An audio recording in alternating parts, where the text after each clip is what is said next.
My name is Jessie Ace. I'm part of a group of enabled warriors that you've probably never heard of. We're fighting back against our invisible illness and taking the dis out of disability. We don't give sympathy to our symptoms.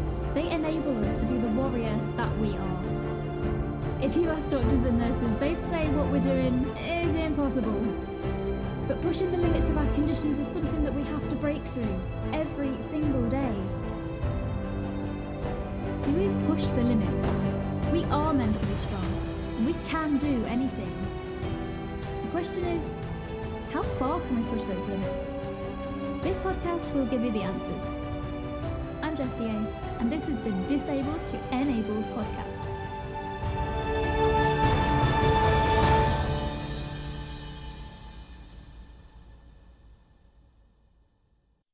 Hey Enabled Warriors, and Jessie Ace here, and today on our show we have someone absolutely incredible. I'm so excited to do this interview today. I cannot tell you how excited I am. So this is Gary Pinder. Gary was born and raised in the UK, just like me, but then he moved to the United States for college and then grad school. So he lives in how do I say this? Annapolis, and that's in Maryland, isn't it? You pronounce it Maryland. Maryland. Yes. See, I'm not down with these cool kids. No, that one took me a while to get used to as well. It's spelled Maryland. It's Maryland. Maryland. Okay. Yeah. So you live in Maryland with your wife Lisa, and you have two children who are currently in college. Are they still currently in college, or have they? So one has graduated. She graduated from college now. She finished in spring of last year. Oh. The other one has another year to go. Fabulous. Okay. Yeah. So you were diagnosed with MS in 1995, Yep. with the first symptom occurring when you were 30. Is that right? The very day of my 30th birthday. 30th birthday. Oh, what a birthday present that was. Yeah, we My didn't think anything of it at the time. I had a minor visual disturbance, and that's when I first noticed it. Was on my 30th birthday. Oh gosh, that's crazy. So now at the minute you run the Active MS's website, where you've catalogued like thousands and thousands of stories of people thriving in their own way with MS, and you also document your own MS challenges as well. And I think this is so extraordinary. Like the challenges that you've taken on are just amazing. So I'm so excited to ask you more about that and get more into that. Okay. So I want to correct something. So I do not operate ActiveMSs.com. Oh, okay. But I do, though, have a Twitter account called MS Thrivers. MS Survivors, okay. Thriver, MSTHRIVERS, where I do catalogue people who are doing amazing things with MS. Awesome, that's brilliant. Well, I'll put the link to that into the description above as well. Okay. Really cool. So everybody can follow you. That'd be fabulous. So can you tell us a little bit more about who you are and what you do day to day? That would be amazing, because my little description did not do you justice, Gary. But that was very good research, though, on your part. Oh, thank you. It was quite hard to find, actually, I'll be honest. Yeah. So what else do you want to know? So I live in Annapolis, Maryland, 2 children, 2 cats. 2 cats? Yeah. 2 cars. The not normal American family situation. So, I've been diagnosed for 24 years, and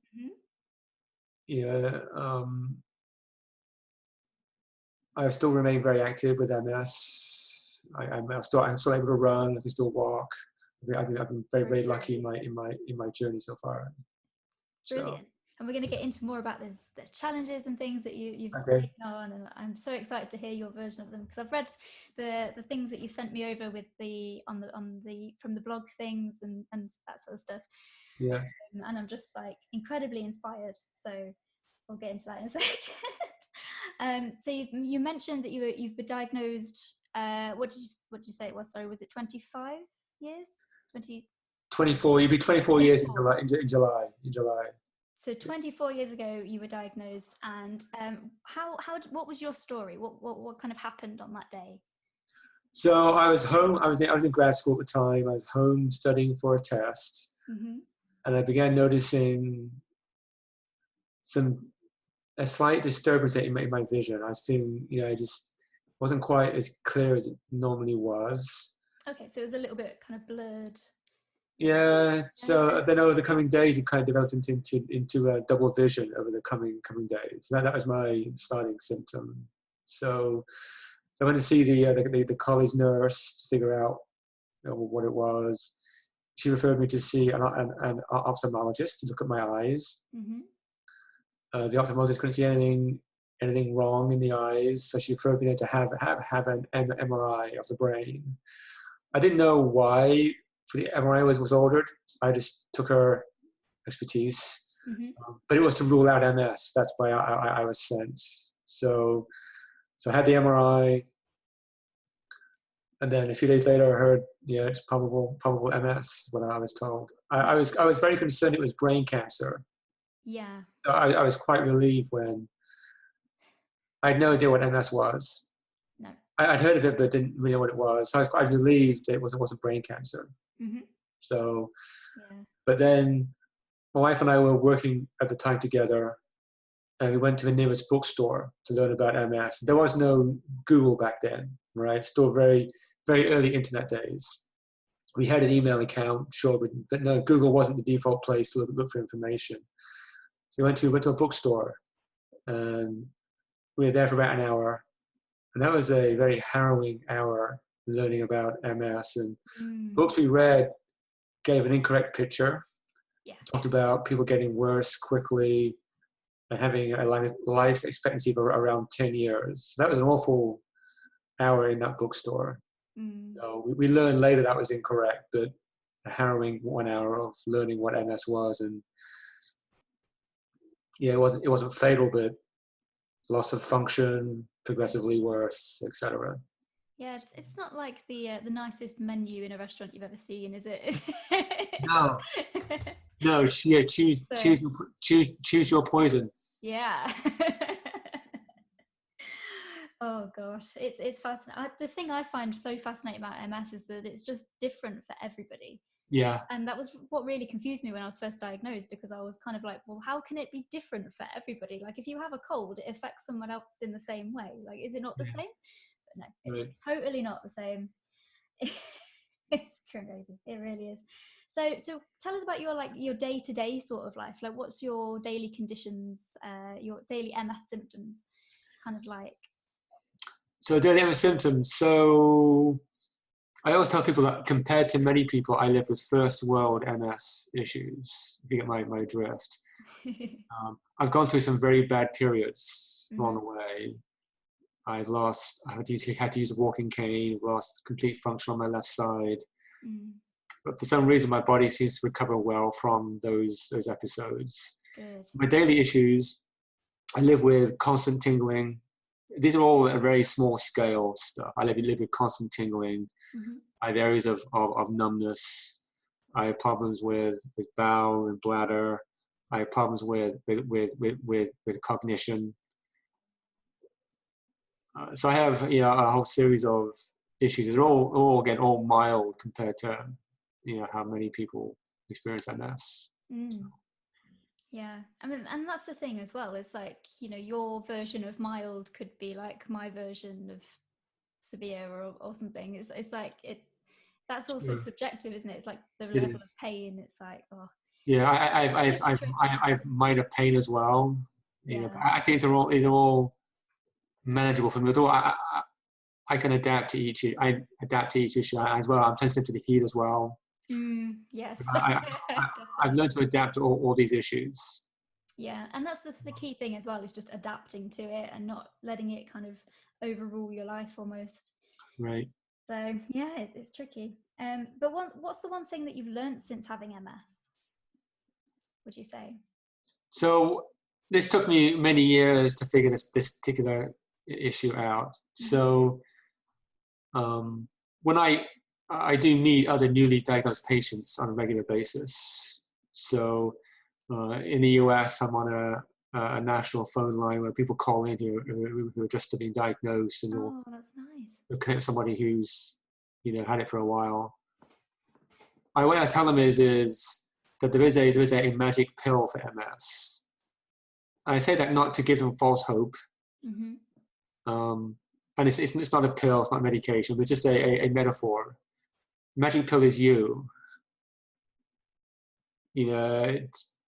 you're the one who must take medication regularly without fail. Yeah. You're the one who must be on a very healthy diet. Yep. You're the one who has to choose and commit to regular exercise. Yeah. I think those are the three Definitely. core things that help us stay better. But it doesn't guarantee you'll do well doing those three things. No. But I also say that there's some role of luck, but luck has more room to operate when you're doing those three things. Yeah, I totally agree with that. Totally. Yeah. It's just the biggest thing that you hear, isn't it? As long as you're looking after yourself, then what kind of that's the kind of best way to control it, I think. As long as you're eating right, or you're exercising enough, and you're kind of giving yourself that time as well to just stop occasionally and just relax and recover a little bit. Right. So yeah. It is funny though. So what's changed in your life since you started living with MS, do you think? So the biggest change, and this is a positive change. So when I was diagnosed, my wife and I was 30, my wife was 25. We had no plans to start a family. I mean, both just decided grad school, both of us together. We were in no plans to get a family, soon. My wife's clock wasn't yet ticking, if you get my drift on that. So, but that kind of news, information about your future does make you think about things in a much different way.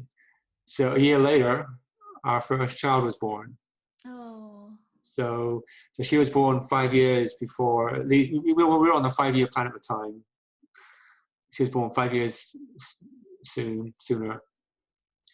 But that was that changed our lives in a very positive way. So I'm going to tell you something that really, over my 24 years, has really motivated me. At the morning of our first day in this earth, I promised her in my head that I would walk into her high school graduation. Oh. It's a pretty big deal in the US. Without any assistance, no one would help me, no walking cane, no nothing. I lived with MS by then for a year. I knew that was a stretch objective to reach. It was 18 years from hence. It wasn't going to be easy. But that became my deep emotional goal that I want to achieve. And that kept me, that's why that first day of self-injection of Avonex, my first drug, that's why I pushed that big long needle into my leg. Just that my daughter was close to me at the time. I could see her face, what made me push that needle the first time. That's why I kept being strict to medication. That's why I exercise regularly. That's why I eat healthily. All these things is trying to give my chance, the best chance possible of making that goal. Mm-hmm. So I made her brother the same promise 2 years later. Oh. So obviously they're both old enough now. They both finished high school. Yeah. So once they finished high school, my goal then became college graduation. So I did one last spring. So I walked into that one okay. Fabulous. And then the longer term goal is, if my daughter one day ever chooses to do so, certain things on that day that the father of the bride typically gets to do, and that's walking the daughter down the aisle. She may want some other way of doing it, but I want to be capable of walking it down the aisle if she would like me to. That's lovely. So that to me is my deep emotional goal.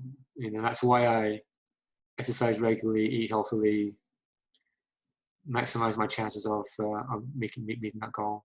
Yeah, and that's what really keeps you going. It's what gets you out of bed every day. It does. It does. That's amazing. That's amazing. Yeah. And that's such a lovely goal to have as well. It's lovely, and when it's based on someone that you really love and care about really deeply, then I think you will stop at nothing till you reach that goal. Right. So I tell other MS patients too, when you diagnose, find some deep emotional goal you want to achieve. Totally. And you'll move mountains to achieve it. Yeah, you will, absolutely. Yeah. Can you share with us your top tip for feeling empowered? On those mornings when you wake up and you're like, oh, like I can't be bothered today, like I feel really rubbish kind of thing. But what's your thing that kind of gets you going, right, I can do this. I will do this. Right. So I think on an ongoing basis, I still work 24 years post diagnosis, and I don't like letting people down. Yes. People relying on me at work. Yeah. Um, I'm not going to let them down. So that's why every day I get out of bed. I just I think keeping working is a healthy thing. Yeah. It gives you a reason each day to do something. And just getting out of bed alone, it requires some level of personal activity, Mm. and it's movement. You have to fire the neurons regularly, and if you can find a reason to do so, maximize your chance of doing well. And to me, working is part of That's really interesting. of that scenario. So Yeah. I probably could have claimed, gone on disability at some point, but I've fought against that. I don't want to be in that kind of, Mm. I think working is a healthy thing.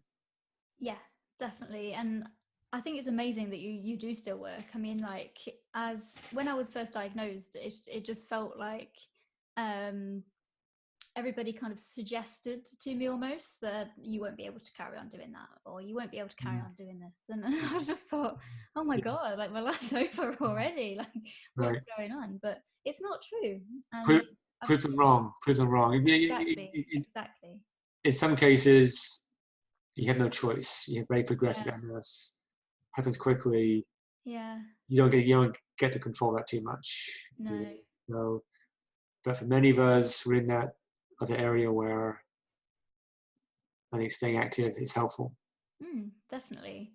Yeah. I mean, when I think back to like the last time that I was employed, I mean, I've been self-employed for the last few years now.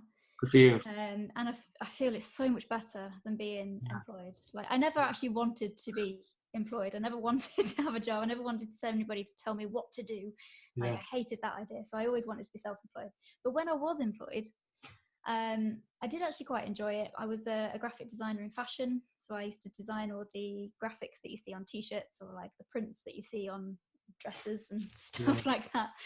Um, but what really got to me was the commute that I had to do. So I had to drive for an hour and a half to get there, and then an hour and a half back, and then have like an 8 to 10 hour day actually working. And it was just, Sure. I just No, found it too much. too much. Yeah. Yeah. So it's finding that balance, I think, as well, isn't it? Right. So I think you can still work with MS. I think finding a boss that is kind of really accepting of what it is, and all that sort of stuff is really helpful. But yeah, it is still possible. You have to adapt. You You have to do adapt. have to adapt. Yeah. Maybe you have to change your job in some way. Yeah. Um, so when I was diagnosed, I was in grad school at the time. I was in one of the world's best business schools, and I had very aggressive career plans post graduation. Yes. So That sure. kind of, again, that news changed my orientation to that. And having the first child being born, I chose not to go down that path to maximize my chance of walking down the aisle. Eventually, Oh, I chose to get out of that aggressive career path and something more relaxed. So it hasn't been easy, but yeah. it is. I guess that's part of adapting to your situation, and just figuring out the best path forward for you individually. So Yeah, definitely. And that's what it is as well. And I think, like, for most of us, when we get diagnosed, it's like, it's actually kind of a shift in priorities as well, as I think. Because, yeah, like I never imagined what I would be doing now is what I would be doing like back at university, or grad school, or whatever you want to call it. yeah, Because I was like, I wanted to be this like designer, this illustrator who just like designed pretty things that people had in their houses and on their mugs and on their notepads and stuff. yeah, And actually, since getting MS, I think I've actually got a new perspective and a new priority now. And right. it doesn't seem as important anymore to Correct. As I'm saying, design mugs and notepads, if you know what I mean. it's not the priority that it used to be. Yeah, Yeah, totally. I mean, have you found the same? Have you like do you still kind of work in the business sector or? So yeah, I work in the business sector. I'm a consultant, but it's much more local consulting versus national consulting. Yeah. So, when I was in grad school, I spent the previous year before grad school working on Wall Street, and I planned to return to Wall Street and be a trader on Wall Street. That's impressive. But that again, other priorities came into life, into focus, and I chose not to pursue that path. But I sometimes tell myself, this is before 9/11 occurred. Where would I have been on 9/11? Wow. Could I have been in the World Trade Center trading bonds on the top floor of the World Trade Center? Gosh, yeah. Yeah, so I've no idea if I would have gone down that path, but you never know. So I found a different path through life.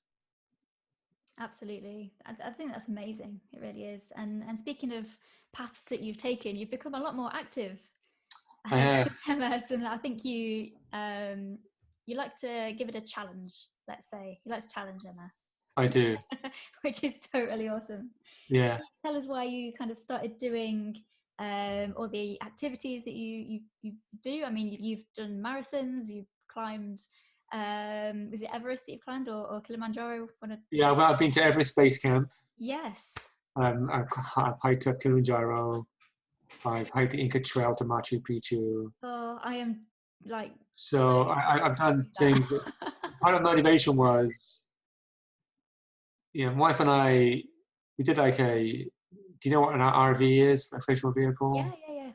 So we did like a 1 month RV trip with our young children. They were 6 and 8 at the time in the US. Oh, that's so cool. We went from coast to coast in 4 weeks, 8,000 miles, a bunch of different states.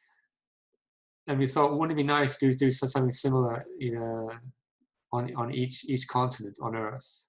Wow.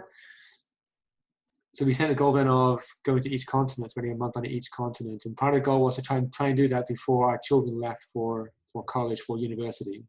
So, and part of my own goal in doing that is, to do that with my family while I still could. You can't predict the future. It could change in a moment. Yeah, absolutely. I'm still good enough. Like I can still do this, do what I can for as long as I can. So, so when I started seeing things as options, like going to Everest Base Camp, I don't think my wife was into doing that too much. But when I saw that, I thought this is the overlap of MS and doing that and saying that he still did it. Yeah, would be a really cool thing to do. And so we went to Nepal and hiked at Everest Base Camp. That's amazing. So an amazing journey, and yeah, and you're just doing that and saying that you still can. Yeah, it's an amazing moment that, I think when I was base camp, it's probably 14 years post-diagnosis. No, 14. Yeah, probably 14 years post-diagnosis when I went to base camp. And I thought, gosh, if someone could have told me 14 years ago I would be standing here at every base camp, I would not have believed you. No. And here I am, still being able to do this. It just knowing you can do that still. It's really, really, really nice feeling. Really was. I think that's amazing. It really is. I mean, like the Inca Trail, I'm particularly interested in because it's something that when you read something online and you think, oh, that's a really good idea, and you kind of really want to do that. Yeah. It feels a long way off at the moment. Okay. But, maybe one day. One day. Set the goal. Yes, set the goal. My goal at the moment is to run 5K. Okay. So I've never ran before. I'm not a runner. I'm not sporty. I don't do that sort of thing. Okay. So stepping out of the interview questions here. So how did you meet Cheryl Heil? How did you meet her? Well, I actually, it's because I was documenting my running, and Yeah. like the start of that, and I was posting it on Instagram and Facebook and things. And Cheryl actually commented on the video and said, "Oh, you should follow the movement, run a mile in my shoes." Yeah. And I Yeah. was like, "Oh, that's a really cool hashtag! Like, how Yeah. clever is that? These Right. I am like a total word pun kind of Sure. geek. I love it. And obviously, if you're watching, myelin is spelled Myelin. Yeah. Not a mile in my shoes. Yes. So I say it wrong every time, I know. But yeah. yeah, so for every enabled warrior even that's watching, if you follow the hashtag run a mile in my shoes, you can follow that movement as well. And that's it's something that you've been involved in for quite a while, is it? It is. So I met when Shell was doing, so by way of context, Shell Ohio has done a marathon on every continent in the space of 1 year. Gosh. And she was the first person with MS to accomplish that. And I was following her journey. And she and I became friends via email. And after she finished that, she thought, she met many people along the way, all over the world. Wouldn't it be nice to help for us to meet and do some marathon event together? One of those big inner city marathons in the US. So she chose Detroit, mainly because there is no lottery to get into Detroit. So there's no guesswork on who's going to be there. Okay. So she entered, she announced it, and within days, a bunch more of us had committed to participating in some way. Oh wow. And then we had the idea then of, people around the world want to take part as well, but they can't all come to Detroit. We then allowed virtual participants, could be anywhere in the world doing whatever they want to do. Doesn't have to be a marathon. One person, she walked through a corn maze with her children. That still being active, right? Yeah, totally. So for Detroit, there's about 50 of us in Detroit, half with MS, half not with MS. About 50 across the world doing the virtual option. Again, one person ran with sharks in Australia. Sorry, swam with sharks in Australia. Wow. Another person did a marathon. Another person walked for a corn maze with their children. Everyone did their own thing, roughly the same time as us in Detroit. That's an amazing unifying experience that all these people across the world, again, half of us with MS, half without, our supporters. And we're going to do that again this year, taking part in the Richmond, Virginia Marathon, which has an 8K, half marathon, and a full marathon option. So people can choose which one they want to do. And again, we're doing virtuals as well. So you can be anywhere in the world, do whatever you want to do.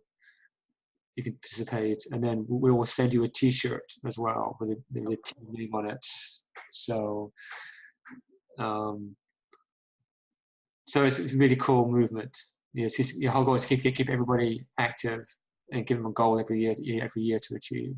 So that's amazing, and that's what you need, I think, with MS as well. Is you need a goal for a little bit down the line to kind of work up to and keep you going, keep you inspired. Right. That's the thing. Yeah, inspired. So how have you found during like the running and the hiking and the just everything that you do, how have you found to best manage your energy levels? So I should point out that as long as it's not hot, fatigue is not normally a problem for me. I do get tired. But anyway, I'm 50, almost 54 years old. Many 54-year-olds get tired as well. So I'm never sure exactly what is MS, what of my tiredness is caused by MS, what's just getting older. Yeah. But I also believe as well, given my physical condition, I shouldn't be feeling as tired as I do. That's what I assume. So I think for me, just staying active is a big help. Just stay in the best shape, physical condition possible. Helps to manage my level of energy. And I do my best to I don't avoid heat, but I'm always careful to getting exposed to it too much. I've learned various ways to help manage it a little better. You never get rid of it, but I wear a cooling vest, for example, when I'm active in the summertime. Okay. You can use a cooling towel. I just various ways I have to manage heat, and it doesn't solve the problem, but it helps me be a little more active during the hot conditions. Well, that's really good. Yeah. Yeah. Yeah. Obviously, going up to Everest Base Camp is cold, so I don't with energy. I had other issues caused by MS, but not energy wasn't one of them. Mm. So. Okay. Yeah. That's a really interesting one. Because I think for most of us, energy is kind of like the golden elixir almost. It's like the thing that was so precious. Right, it is. Also, too, that in some ways, having MS and exercising is a conflict. Yeah, if you're tired, yeah, the last thing you feel like doing is exercising. I So, completely get that. I mean, like, when I was first diagnosed, I literally told myself that I couldn't do anything. I couldn't exercise because I'm too tired and I can't, do this, I can't do that. And right. yeah, so it was about 3 or 4 weeks ago that I just decided that enough was enough, and I was like, I wasn't for a 28-year-old person. I felt like I was not energetic enough, and I felt like I needed to be looking after myself a lot better. Yeah. Okay. So yeah, since going running, it's actually given me more energy. Yeah, I agree. I don't know, but It sounds oxymoronic, but so I play indoor soccer football, sorry, once a week. And because that's scheduled, and I paid money to take part. yeah, It's not much, but then if I don't go, I'm letting down my teammates. I go every week, and having that forcing function of going every week.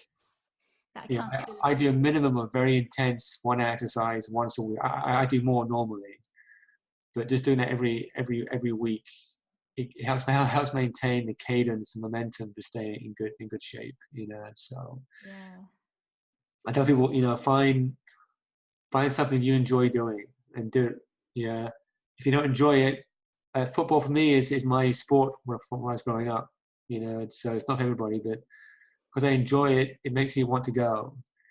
If I didn't enjoy it, I wouldn't go. So find something you enjoy doing, whether that's gardening, whether that's walking in the park. Find something you enjoy doing that you want to do regularly, and you'll do it more often. If you do something you sort of maybe enjoy, you're not going to do it regularly. And Exactly. what matters is how regular you're doing it. Yeah, you got to go all in. You got to go all in on it. All in. If you can. If you can, go all in. Absolutely. Yeah. I think my dog helped me with that one. Okay. As funny as it sounded, because Yeah, no, right. It's a forcing function. You must walk the dog every day. yeah, because she will not let me do anything until I've walked her in the morning. Yeah, right. Perfect. So there we go. So she pulls me around. She pulls me around. There you go. It's so funny. So can you tell us about a time when you challenged MS and you won?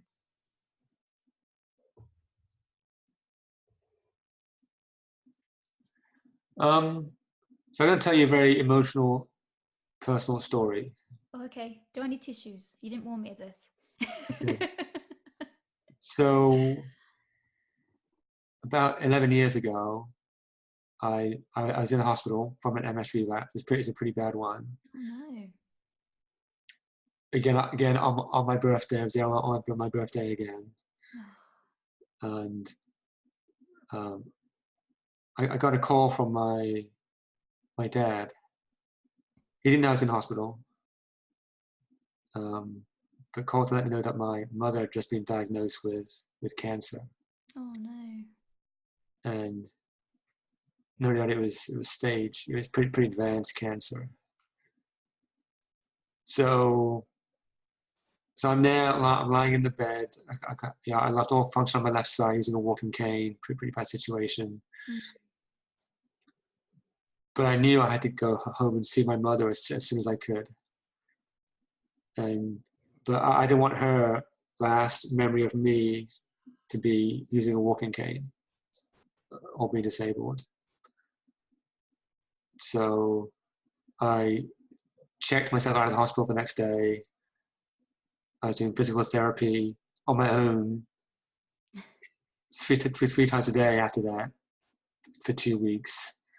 I did a round of steroids.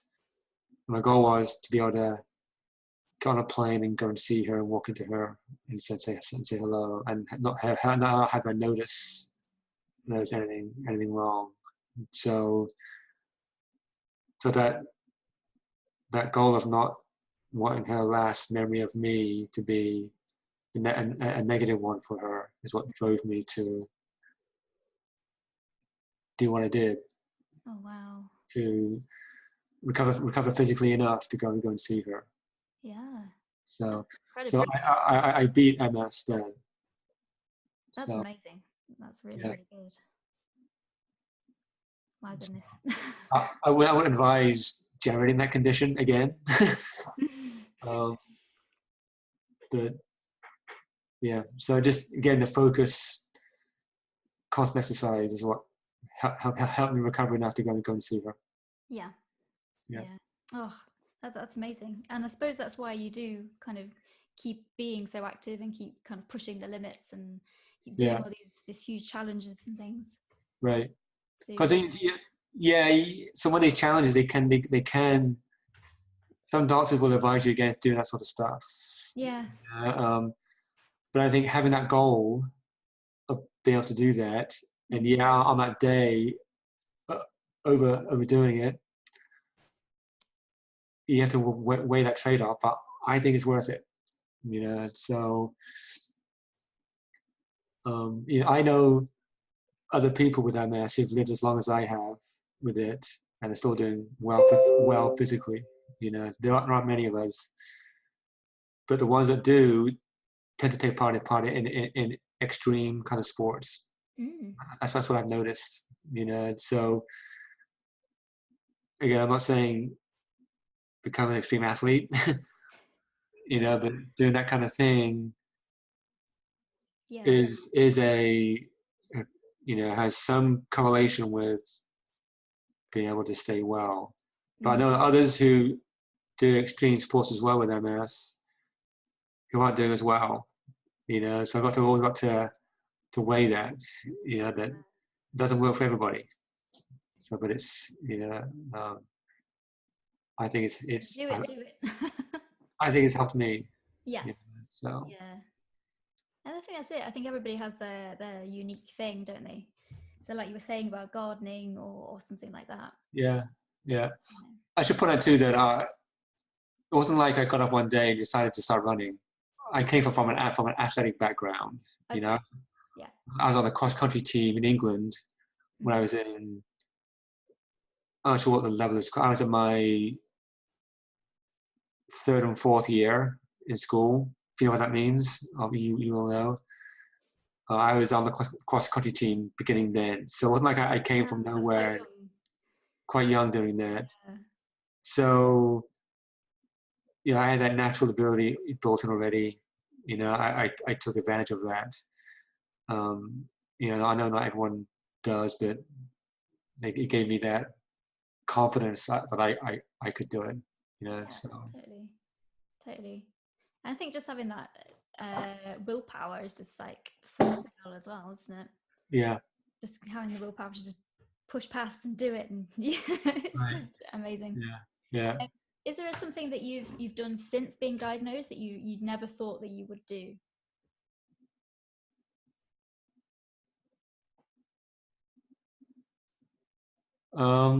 Obviously going to Everest Base Camp, that wasn't on my list of things to do. Hiking up Kilimanjaro wasn't on the list of things to do. That's amazing. Trying to think. So remind me again of the question again. I forgot what it was. So what have you done since being diagnosed that you didn't think that you'd do? I never thought I would self-inject. Yeah. I never thought I would administer intravenous steroids to myself. How have you found all that? So the first time, again, at first first time being on steroids, and also the first time that the nurse puts the IV in. So, but then when he then taught how to administer it yourself and do it at home. Gosh. Yeah, it's something you have to do. So you just do it. But my first time on steroids, during there's a period at the end where your dose is reduced and you may go to oral steroids. Okay.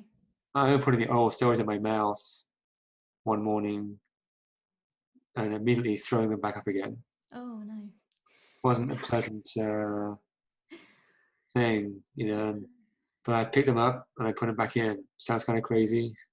I think it was just the fact it was small pills. Wasn't the drug itself, just my body's reaction to it. And so I could hear my children in the next room waking up. And I thought, I'm going to put these steroids back in my mouth again just to help get myself better. So yeah, that's not something you ever plan on doing, and no. and I wouldn't advise doing it to anybody. But when you have to, you do it. So yeah, exactly. Yeah, I mean, like my first medication that I was put on was a rebiff injection. Okay. Interferon, and I struggled with that so much. I just could not do it myself. I don't know why. Yeah. So I don't know if this is the same for you, but we had a little machine that I was given. Yeah. And press the button. Auto-eject device. Yeah. Yeah. Just thinking about that makes me want to throw up. All right. No. Anyway, when you first think about sort of stuff, there's no way I'm doing that. Yeah. I was like, I've never injected myself before. Like, what the hell do I do? Like, I can't do this. Yeah. So yeah. Then of course you tell people that you tell people that you self-inject. Yeah. They're thinking something else, some sort of other drug. No, it's this is a. Just imagine you there with like a little, I don't know, spoon or something over it. Like, no. That's not what it's like. Yeah.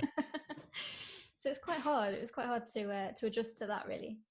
Yeah. So is that kind of the medication that you've always been on, or have you swapped and changed a few times? I swapped. So I've been on many MS medications over my 24 years. My first one was Avonex. Okay, which is the injectable one. Yeah, self-injectable. That's for 6 months, wasn't working. Then switched to Captions, just been approved. I was on that probably for 8 years. And then from there to I think Rebiff for a while, but that didn't work either. Then to Tysabri. Okay, so you've literally been on them all. Many drugs, and then I was on Gilenya for a while. Okay. For Tysabri, I had the JC virus test. Okay. Which is released about 3 years after I started Tysabri. I came back positive for PML. I was in the risk group for PML. Okay. So I then switched to Rebiff temporarily. Didn't work. From there I went to Gilenya. From there, now I'm on Tecfidera now. Oh, you're on Tecfidera. So am I. Yeah. Okay. Twice daily pill. Yeah. It's something I'm gonna say though, heuristically, I was more compliant on Copaxone than I am on Tecfidera. Okay. So what's the kind of difference do you think that you found? So the difference is that if you haven't done the injection, you know. Whereas the pill, you don't know. Yeah. So it's easy. I have a day-by-day container for my drugs and many other things. And sometimes if I don't go to my bathroom, I'll just forget to look at it and go and take it, right? So, but I never missed Copaxone in my 8 years on it because you knew you hadn't had the injection yet. So it sounds kind of counterintuitive, but I was more compliant on Copaxone than I was on. I don't miss many Tecfidera doses, trust me, but I didn't miss a single one of Copaxone in my 8 years. No. But I missed probably 2 or 3 of Tecfidera in my 6 months so far.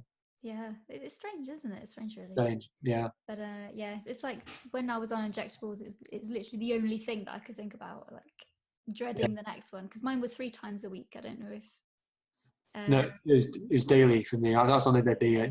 You'd be rebirth. Your rebirth. You were. yeah, I was on rebus, so that was 3 times. Yeah. I think. Okay. Yeah. But yeah, oh, I don't miss those days, I've got to say. I really don't miss those days. I don't miss them, but in some ways I wish I was still on it because I never missed, and they're much safer as well, right? There's fewer side effects of those drugs. Yeah, that's the other thing. There were less side effects. But it swings and roundabouts. It's like, it's whatever. Everybody's different. Some people get on really well with the injectables and they don't get on so well with tablets. So it's just down to you, I think. Yeah. The main thing. Yeah. Whatever you'll be compliant with is best. Exactly. Yeah, exactly. So I keep my tablets next to my kettle because whenever I have a cup of tea in the morning, which I do without fail, and then tablets are right there. So I'm like, oh yeah, I got to do that. Yeah. No, don't forget. How about that? How about your evening one?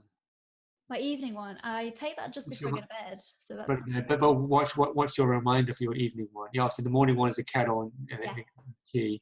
So what's your evening reminder? What's that? So it's kind of, I have like a bedtime routine almost. So I kind of go and let my dog out. I go and switch all the lights off. I take my Tech Federa and then I go to bed. So it kind of just, it weaves itself in, I think. Doesn't it?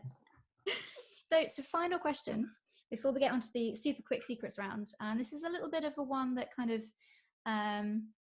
it can divide people a little bit, but how do you think that invisible disability is viewed by the general public? And how do you think we can change those perceptions? So this is a tough question. In some ways, I say that hidden symptoms is a curse and a blessing at the same time. The curse is no one can see there's anything wrong with you. Yes. Like people I work with, I look normal. Yeah. So some of them know. Many don't. But the ones I'm sort of told I trust them, and then they see me on bad days where I look tired, that sort of stuff. Yeah.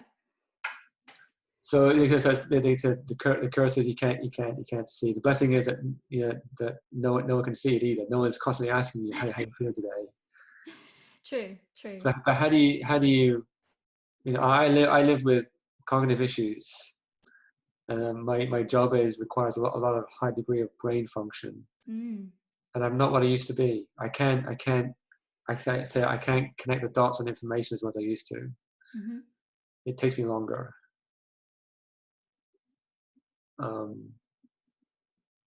So I tend to avoid projects I know are more intense with information and data for that reason. Yeah. So you've adapted, and you people I've around you adapted. kind of know. But I think though as well that if I avoid too much, exercising the brain is a good thing, and if I don't take on complex projects, then I'll atrophy faster. Yes. So you've always got to find that balance where you don't want to be not challenged either. Yeah. So, but how do we change that perception? It's really hard, It is. So people that I tell, I already have, I call it a lot of capital with them, as I've done things for them. They know I've done really well. So it's not like I'm going on my first day of my new job. Oh, by the way, I have this cognitive issue. I try and build that trust and that capital first, before I tell anybody. Yeah. It's the best way to do it, I think. If I do, I tell folks because I do go on many medical appointments. If I have at least one a month, I have different complicating issues from MS, and it's not to excuse why I'm not there, but I want to understand why I'm not being lazy here. I'm gone for a reason. Yeah. Sometimes I'm gone for a few days. I'm in medical research trials. Okay. That take all day sometimes. I'm going to be out this day, and I can't do phone calls that day. even on an emergency basis. So therefore I tell them this is what's going on, so that they understand why I can't be as responsive as I would be normally. Mm. So, Yeah. That's it's interesting. just building that trust, and I always say too, don't use the excuse too much either as well. I'm loath to express reasons why I can't do things. Mm. I usually use it very, very sparingly. Yeah. Yeah, definitely. I mean, like, I try and I actually kind of forget sometimes that I actually have MS, and other people Okay. around me kind of think, well, are you not getting tired yet? Like, what? And I'm kind of Yeah. like, oh, actually, yeah, I am. Yeah. Now you come to mention, I am pretty tired. Yeah. Yeah. It's strange, isn't it? Yeah. No, if I focus on mind, be disciplined, it's amazing what you can still do. Yeah, it's absolutely. So, are you ready for some super quick secrets round? I am. Ooh. So this is the part of the show, Enabled Warriors, where we can find out a little bit more about the personality of our guest with some super quick secrets. Now, as I explained to you before this call, I am a little bit bad at this section because I do like to just have a chat about Sure. things. Yeah. I'm supposed to ask them really quickly. So let's see how we get on. So most inspiring book that you've ever read? So there was a book a while ago. I forget its name. Oh, I meant to look it up last night. I forget what it was when I saw this question. That's It was okay. about it was about a child. I think it was a teenager with cancer, Oh, okay. and it was it ended up being, I think, a movie as well. If I Is it remember. Fault in Our Stars or something like that? Yes, Fault in Our Stars. Good movie.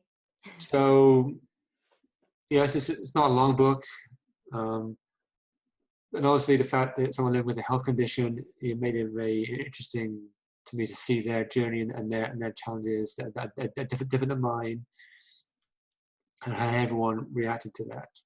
So. But as my family will tell you, I am not a big book reader. No? Okay. So I can get a book and it'll be months before it gets read, if at all. So that question, don't assume I am some major book type. My wife is, my children are. I am not. You're not. Are you more of a TV guy? Maybe. No, I don't watch No? TV. I'm a bit of a news junkie. Oh, okay. Fair enough. Everybody has their thing, and that's cool. Yeah. That is Yeah. cool. Right. Okay. Favorite comfort food. What is your favorite comfort food when you feel? So so as part of my diet, I tend to I avoid dairy food.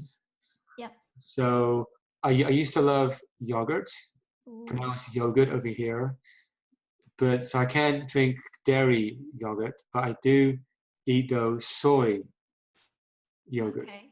So that is my comfort food. Oh, nice little soy yogurt there. Any particular flavor?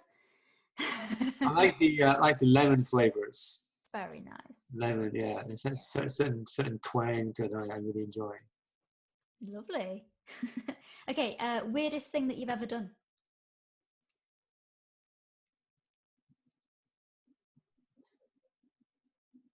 I think perhaps choosing to come to the US to study. Yeah. When I was, yeah.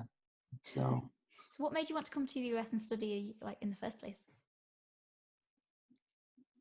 I wanted to do something else, So I'd gone through college in England before I came here. I hadn't done very well.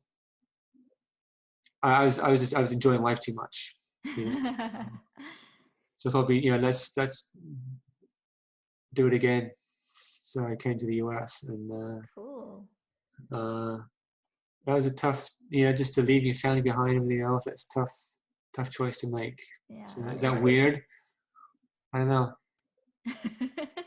But everybody's different. So Everyone's different. what's your Yeah. weird? It's fine. It's cool. Yeah. So favorite place that you've ever visited? So I'm going to say Patagonia in South America. Oh wow. Okay. It's a fairly large area between two nations. So there's no sign saying you're entering Patagonia. It's just an area everyone knows is Patagonia. Okay. But it's remote. It's not as developed as other parts of the world. Hmm. It's really hard. It's quite hard to get to. Just amazing scenery. Even in there at summertime, it's cold there, coldish there. Just a beautiful place. Amazing scenery. Just unspoiled compared to other parts of the world. Oh, lovely. Yeah. So nice. You visited some amazing places. Um, okay, dog person or cat person? I think I know the answer to this one already. Say again. Dog person or cat person? Cat person. So we had cats growing up in England, and always liked them. And then when our children were, I think, 4 or 5 years old, I saw they wanted a pet, Yeah. and they were choosing between a cat and a dog, and they chose cats because they're lower maintenance. I was in a local store, and I saw a sign saying free two cats, two kittens, So we called them up and said, can we come see them? And they were chosen. Oh, and the rest is history. This is true. What did you name them? So they were named by our daughter at the time, who was probably 5 years old. Oh. She named hers. Oh, this is a 5-year-old mind doing this, right? So she named her Stardust.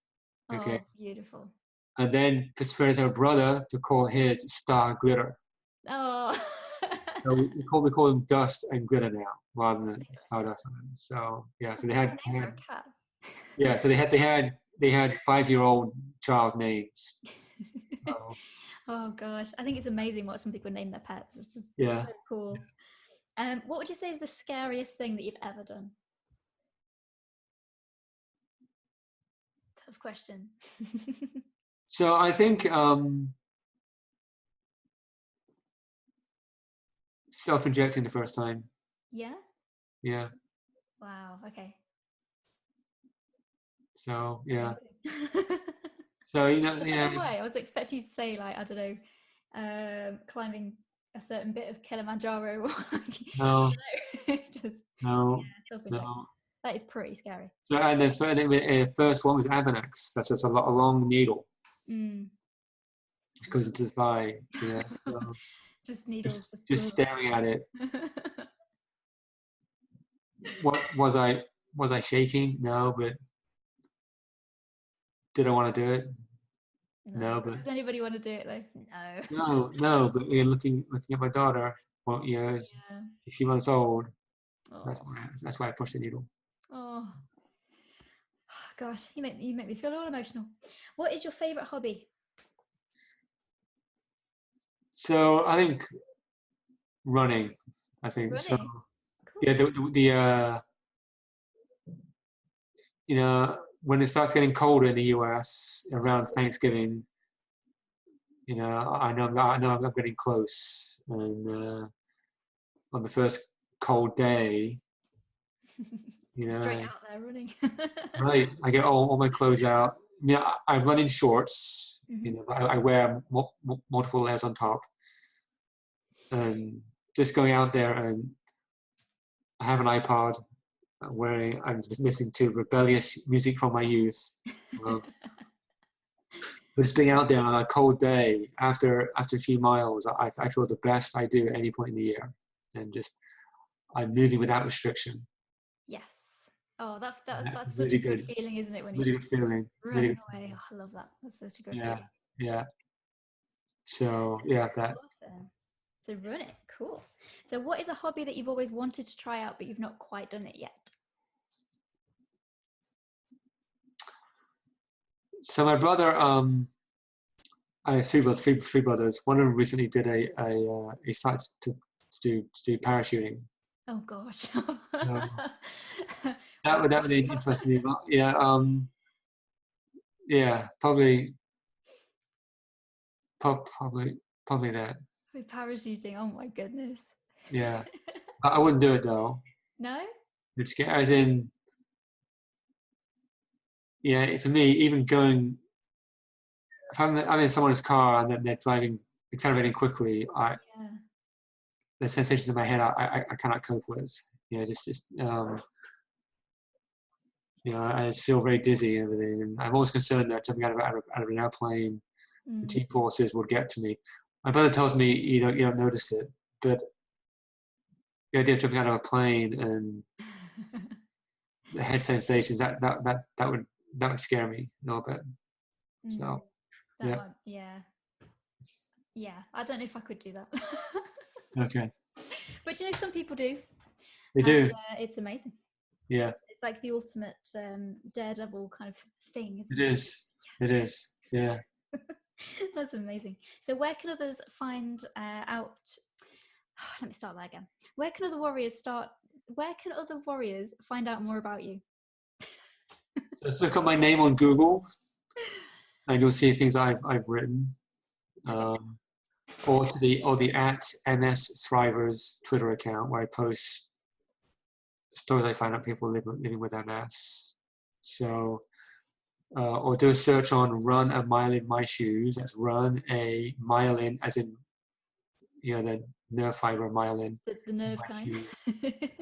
And you'll see things I've written about that team online. You can read about it there. So amazing. Yeah, activemss.com. I've written things for them. So you do so much. It's phenomenal. Yeah, I try. So I will try and link up most of those in the description at the top. Okay. Track them down. And I'm just, oh my goodness. So slightly final question of the day. What is the best thing about having an invisible illness?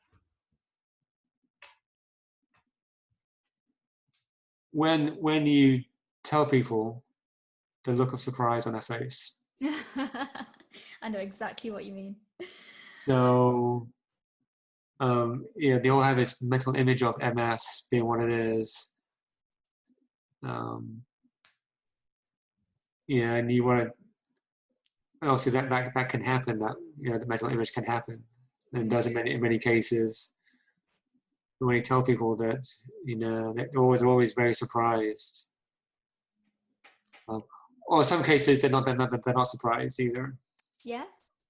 Okay. I tell one person who said, "I always thought there's something different about you, Gary. I couldn't figure out what it was." You eat. I had someone say that to me once as well. I was like, you eat very healthily. You're still active physically. It makes sense now. Yeah. So, and then sometimes you're not responsive at strange times of the day. That surprised me that you weren't responsive. Now I know why. Your medical appointment, something like that going on, or you're just feeling really tired that day. Yeah. Now I know why it makes sense. So, yeah. Oh, that's great, isn't it? It's a great feeling when someone around you actually realizes what it is and understands it. Yeah. Like, oh, yeah. Of course, if you don't have, many folks don't have it, so they don't know what it's really like, but they have friends who do. Yeah, totally.